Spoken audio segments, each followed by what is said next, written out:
Hello everyone. So in today's seminar, I will give you an update on MATLAB at Sharcnet. I'm Jimmy Hu, Sharcnet HPC consultant at University of Waterloo. So MATLAB is a commercial software. So I think you know because of the license limitation, it's hard for you to run MATLAB on long campus machines. So it's also hard for us to support it because, you know, we have users from all different institutions. Right now at Sharcnet, we have these three types of MATLAB packages installed. The first one is the MATLAB site license. This applies to the users from Western University, McMaster University, and the University of Waterloo only. The second one is the MATLAB compile runtime. This will apply to all users, particularly for users that don't have access to the site license. The third one is the MATLAB parallel computing toolbox. Sharcnet has a server-side license, so if you can write your code to make use of the parallel computing toolbox, and then you could be able to use MATLAB without a license as well. So today I will explain each type of the package. Particularly, I want to talk about the usage, how to use it. So for the site license, well, for these three institutions, we don't manage the license. So license is managed on campus license server owned by the campus IT department. At UW, it's owned by IST. So at Western, I think the name is the Information Technology Services, ITS. So McMaster has the same mechanism. So the campus IT department run a license server, and your first thing, you need to talk to your campus IT department to join the campus site license. To be able to run MATLAB at Sharcnet, and your username at Sharcnet should be the same as your username at your local institution. So that's what I wrote here, username should match. The reason for this is because when you start a job at Sharcnet, the MATLAB, the first step is to check the license file to check whether your username is already in your local license pool. So if the name matches, and then job can get started. Otherwise, it will give a license check error. Okay, because the license limitation, the license can only run on machines physically located on your campus. So different universities, they can only run MATLAB on specific Sharcnet systems. For UW users, so the MATLAB, the version R2012B and R2014A are installed on Orca Hound and a professor dedicated class to Mosaic.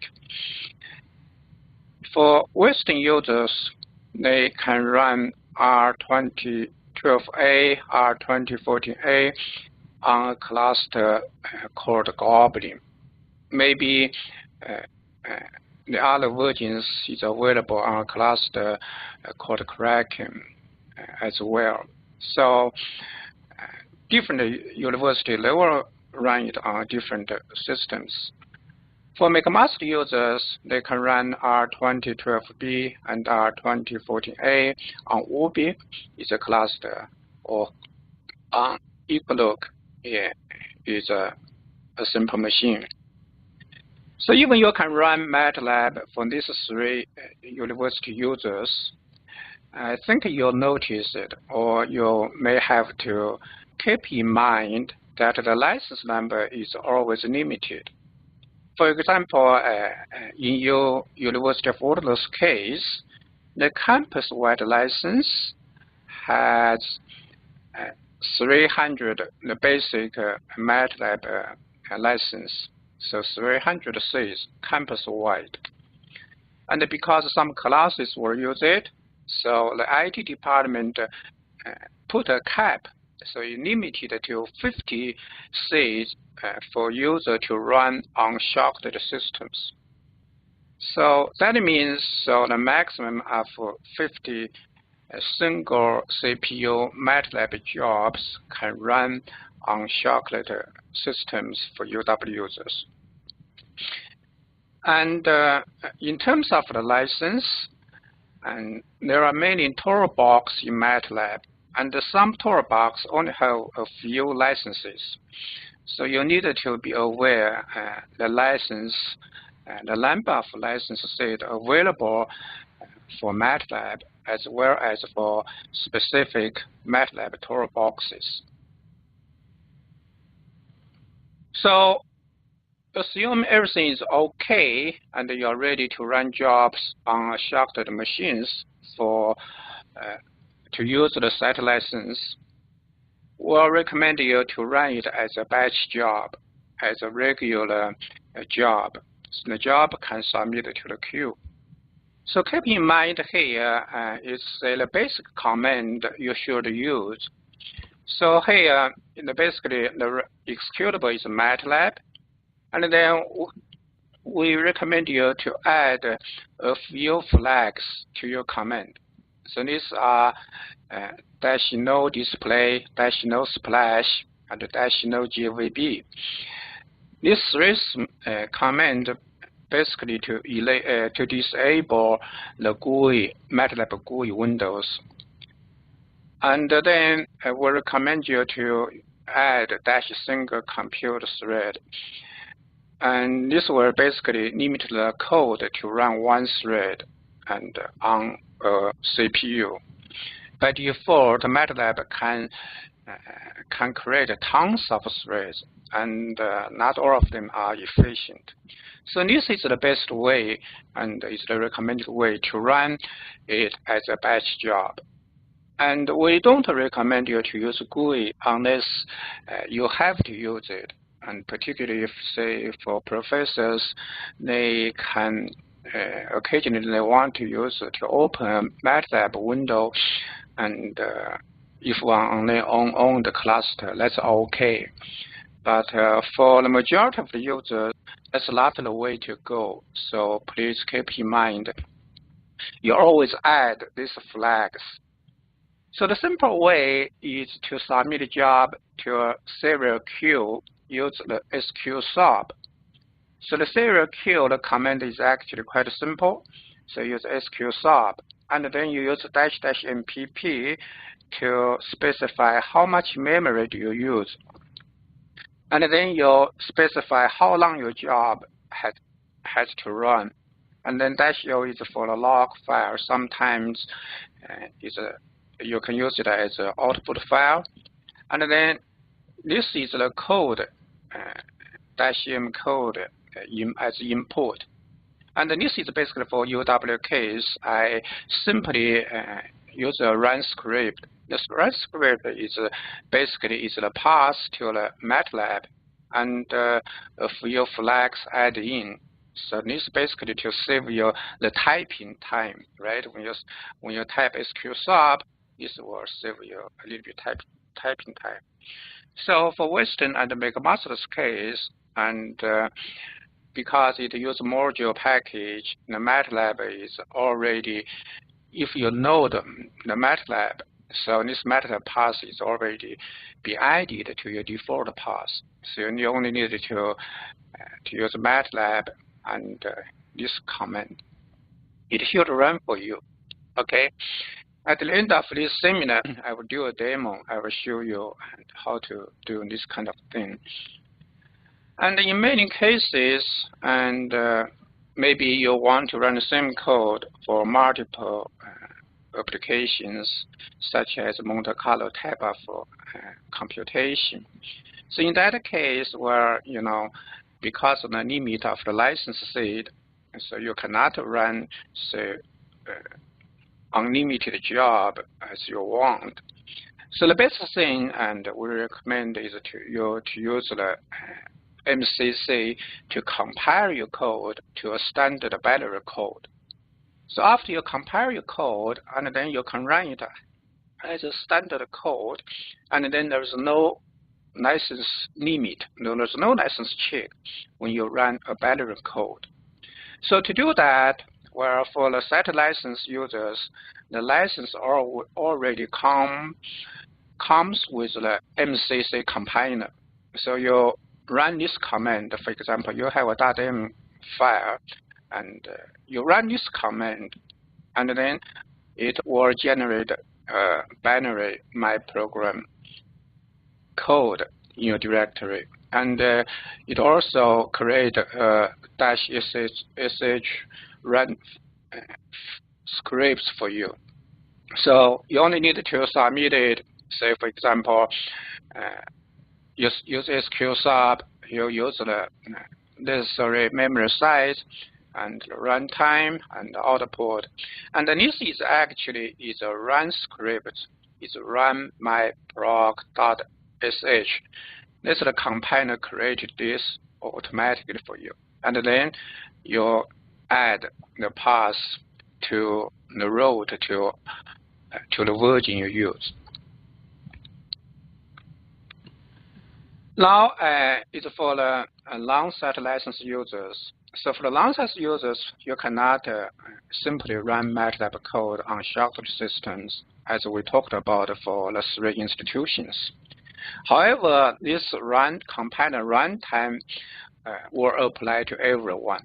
So this will be the way for you to run your sequential MATLAB jobs at Sharcnet. However, you needed to have a condition for this. So for us, we try to add as many recent versions as possible. We have the R2012B, the compiler runtime, and 13B, and also 14A on most of Sharcnet systems. Assuming you have your license actually has MCC, and then you use the same version. If you use the 12A MCC, where you run the 12A the MATLAB compiler runtime. And then if you have MCC, you can compile your MATLAB code on Linux machines, either Linux workstations or your local Linux box. And you simply to bring the files generated by the compiler to Sharcnet systems, and then you run it, and there's no license requirement. For example, here I list here, if you use the 2014A, the MCC compiler, and then you need to preload the R2014A .mcr, the MATLAB compiler runtime. And then you simply SQL sub your command, and then you basically here is your compiler generated .sh the run script, and then this is basically the MATLAB route already defined for you. Okay. So the third one, I want to spend a little bit more time is for the MATLAB parallel computing toolbox. So this is a little bit complicated. So Sharcnet purchased the license is the server-side license. We install and configure the MATLAB parallel computing toolbox on our clusters.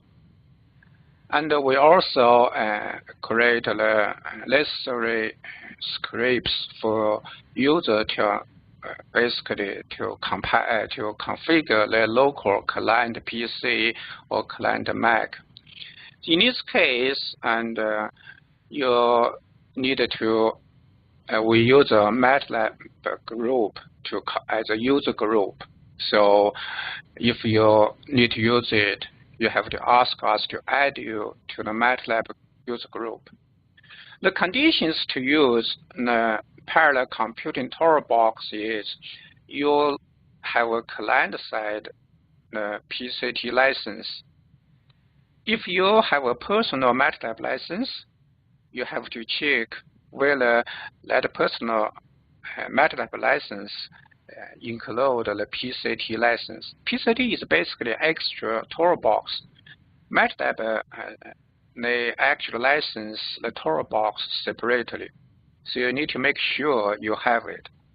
And then the other thing is quite important is it doesn't run your sequential code as it is. You need to modify your code to make use of PCT. Or sometimes it's easy, sometimes it's difficult. So we cannot cover many things in today's seminar. And yeah, we can talk about that later. And if you have to use it. So in terms of the configuration, I repeated here a little bit more. So we do everything on our cluster side, and it's basically we set up the server engine, and we set up a scheduler, and we build up a bunch of scripts. And then in your side, you need to do a few things. And the first thing is you need to copy a few scripts and to your client side. For example, these two .m files is basically to set up the CPU's memories and the paths, something like that. And then there is a run script. You just need to copy it and modify it. And then you need to have your own .m file. That .m file basically can sort of you can make use of the functions in the PCT.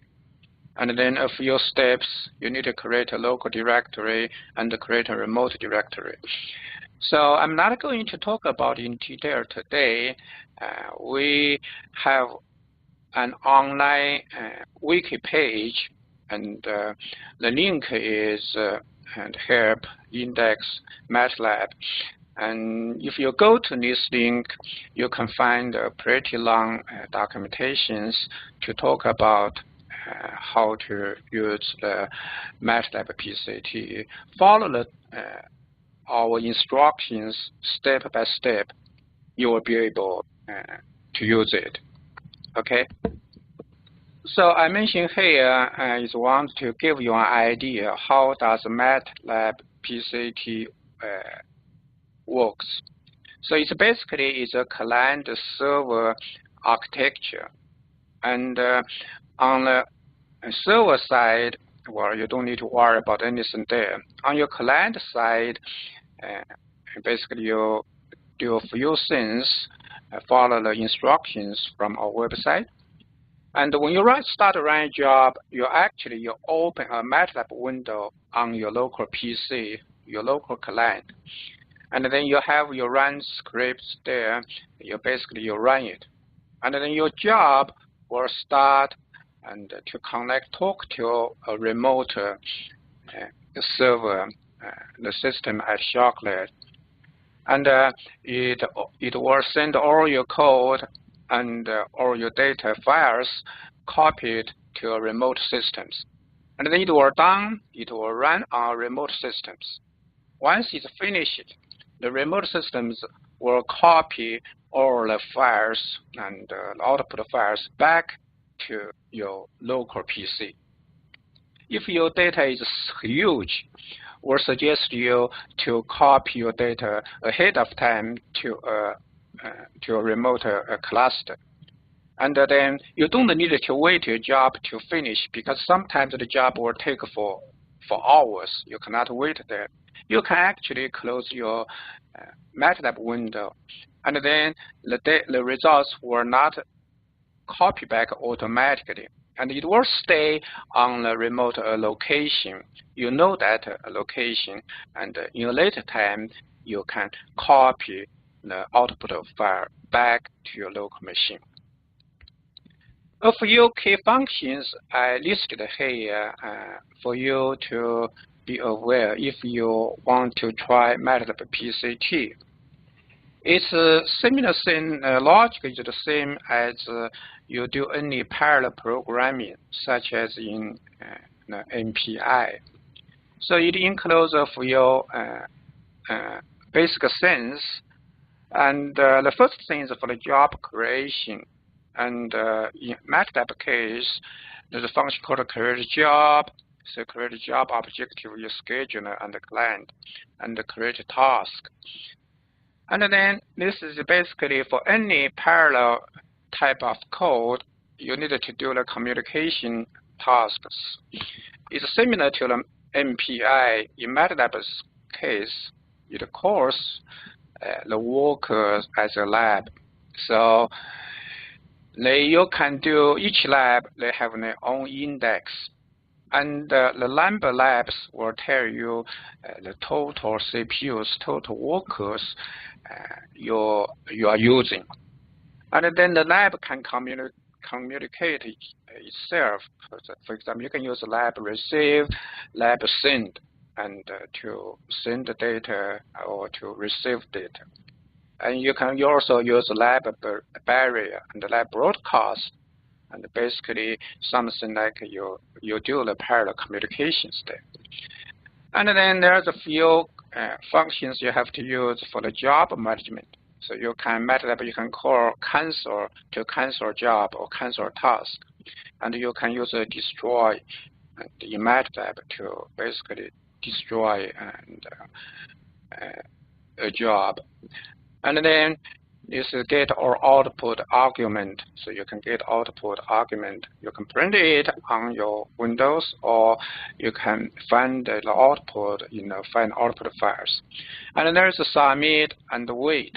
So that's basically MATLAB, the way to communicate with the scheduler. Okay, that's the few slides I planned to present to you. Now I want to do a sort of demo to actually show you how to start it, how to run it. I use this example because this example is quite obvious and quite simple, and I can run it as a single CPU code as well as a parallel code. This example you can find it from the MathWorks website. So assuming, say, I to calculate pi by the integral that approximations, and it's basically you do the integrals and cross a region, right? And from 1 to 0 to 1. So if it's one CPU, it can do the whole things. And in a parallel coding case, you know, you can actually divide the task to different MATLAB workers. So for example, you use 4 CPUs to create 4 MATLAB workers. Each of them will do a partial work. And at the end, you add them together, and that will give you the final results. So the idea is quite simple. And in MATLAB, they actually, it has built functions to do it. It's easier. So the steps in MATLAB, you can do it where you can let all workers, the labs, compute the same function. And you can now each worker's lab do a partial of that integrals. So if, for example, if you use 2 labs, 2 workers, and if the first one do the first half, the second one do the second half, you can use this lab index and the lab the total number of labs to divide it, and this will give you the range for the range of each work you need to do. And in MATLAB there is a function called quadratio, and you can use this. You call this function, and each lab will do its work and to get the integrals of that part. And then you can use G+ to add all the results together, and that will be an approximate the pi value calculated for you. So the first I want to do this and to run a simple .m file. And in this case, I simply need to define, I use 1, so it will run the whole range. And I use the same code, and I want to use the same code and modify it a little bit to be able to use the parallel computing toolbox. So it's the first line will be where each work will run, calculate this function. And then it's because I use one CPU, say it's basically run from the whole range. And then call the MATLAB function to get the integrals. And these integrals will be the value for pi. And then you have this one, and then you have this .m file. And because I physically located at the University of Waterloo, I can run the Waterloo campus site license. So I can run this job, say on Honda. I can simply submit SQL sub. As for example, I use 2G for this job. And this is because very short. I run it short time. And this is output, and this is import. I run this script.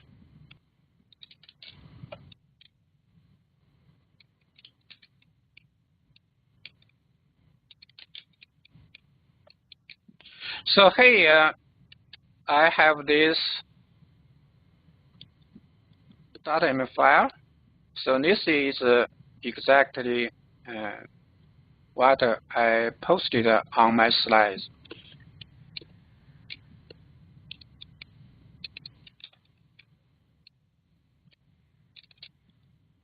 And this is the simple run script. It's basically run the UW set license 1. Right? This is also showed on my slides.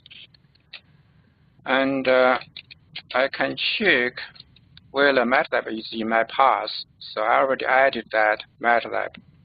Right? So I can simply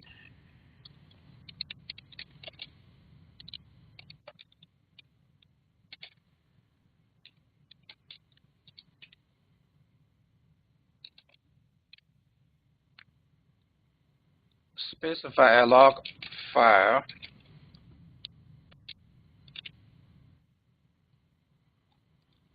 So for the site license users, like UW users from UW, and you can run this command.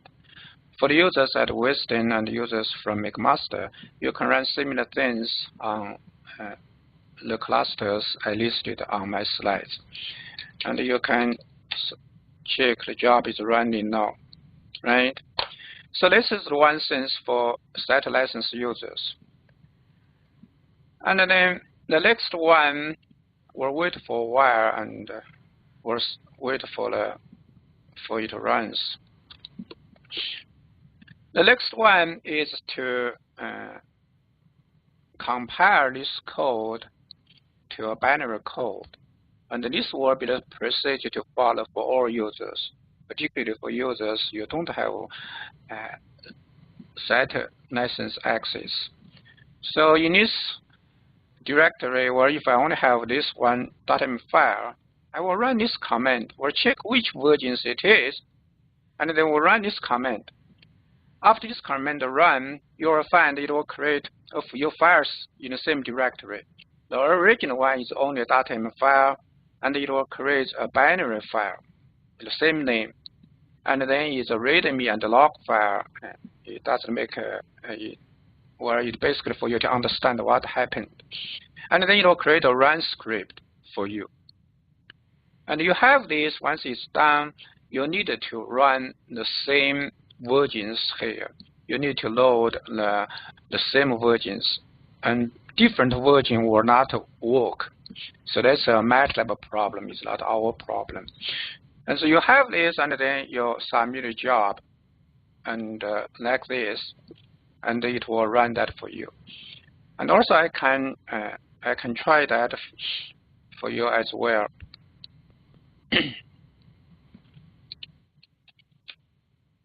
So the job is done, and now I have a .log file, and the .log file should be the output. And sometimes it may give symbols, it's different, but basically will give the results. So here, for UW users, you will see a bunch of warnings. Don't care about that, ignore that, because I removed the help subdirectory. It's huge. And you can see basically that you do it, you'll get the results there, right? And then I want to show you how to compare the code. So I simply copy this over C. So in this case, you keep in mind, and we only have this few files here, right? And we'll see whether this works or not. It will take a while, and it should work. Okay. Well, the compare will take for a while, and then you'll do it right. The third thing is for this example to show how to use the parallel computing toolbox. So as I said before, you need to modify your code a little bit. In this case, it's actually quite easy. So you write a .m file, and it's basically you let each worker working on this function, and you use the lab index and the total of labs to divide the task here. And this can be defined, so how many labs you need to use. And then each worker will compute a partial of that integral. And then you ask here, and you ask all the first one, the index with 1, to receive the results, and for other workers, they all send the results to the first one.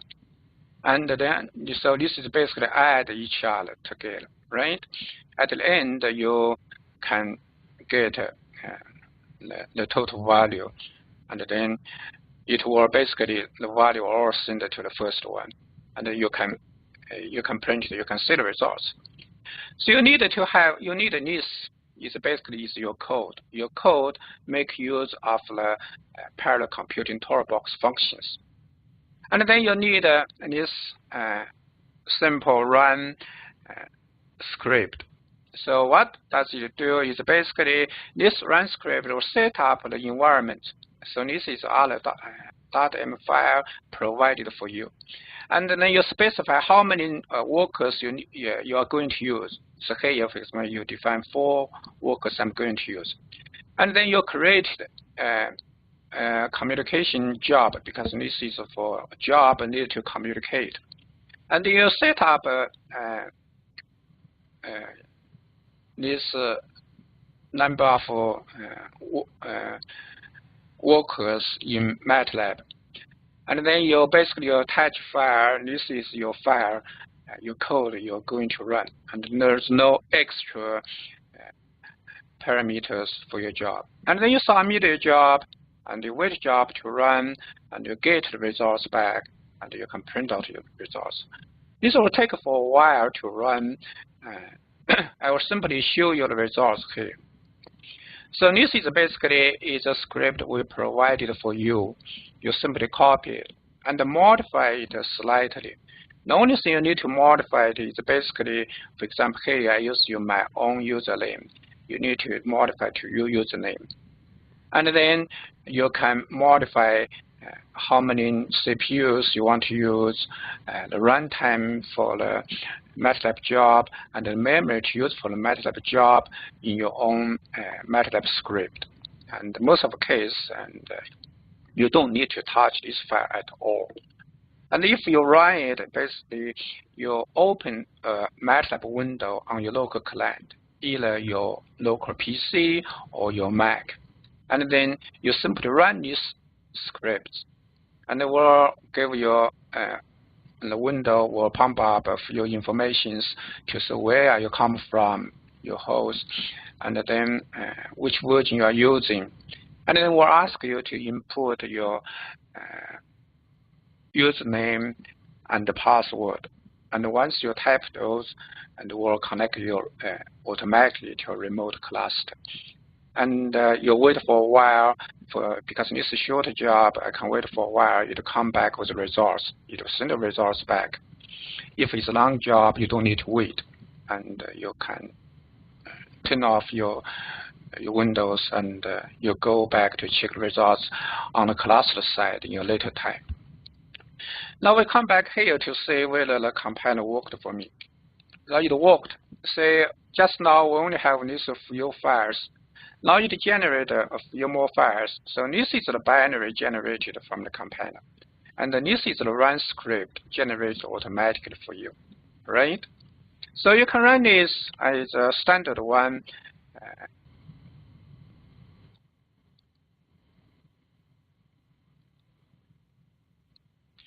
So you have this run script. So only thing you need to do is to use the sqsub command. Okay, there's something wrong.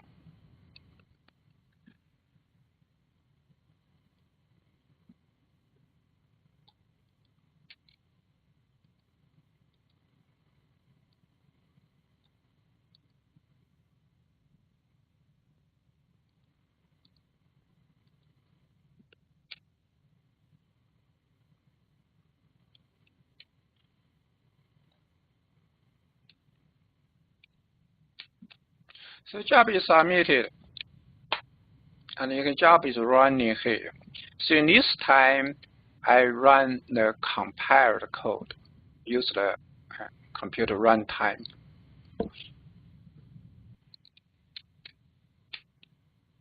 It should be finished in a second.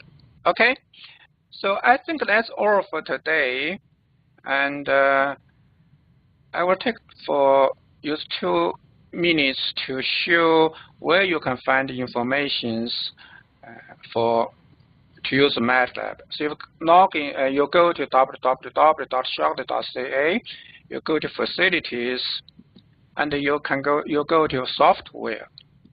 And the software for the applications, you can find the MATLAB there. And for MATLAB, the first page is basically show you the availability table. This is sort of complicated, and this is say for different set license will have different. And then this is for the compiler runtime. And then for the PCT, we have .pct. So you can check where they are available. And the most important thing for you to go to these documentations. So to make use of the Sharcnet MATLAB PCT, you need to follow the instructions we posted there. So if you are a user from University of Waterloo, you go to say the University of Waterloo set license. So if you are from the University of from McMaster University, you can check the part for the McMaster. And we also have a part for Western. So there's a part for Western set license. And then for any others, they don't have access to a set license, so you'll go to check the MATLAB for long set license users. Okay? And in case none of them work for you, and we're sorry for that, and then you may think about you can use the Octo possibly to replace MATLAB for your research. Okay, that's all for today. Thank you.